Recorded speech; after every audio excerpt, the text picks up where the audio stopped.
ট্যাচু মামিকে বল ট্যাচু ট্যাচু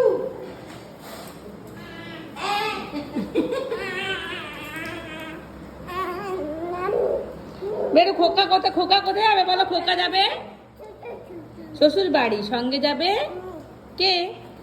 ঘরে আছে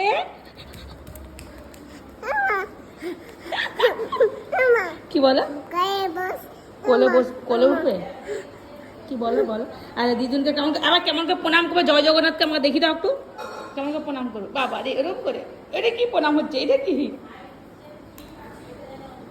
জয় জগন্নাথ করে দাও বেটু, হাত তুলে জয় জগন্নাথ করো তো দেখি। এটা কি হচ্ছে? এক্সারসাইজ নাকি? এটা কি হচ্ছে বেটু? হ্যাঁ এটা কি হচ্ছে সোনা? এটা মামিকে আদর করে দাও তো সোনা মনি, আদর করে দাও তো মামিকে গিয়ে। যাও মামিকে আদর করে দিস যাও। আবার বলছে ধন এমন ধন কইছে না, তেলে একটু গোলাপি এক্সারসাইজ করছে মা, দেখো গো।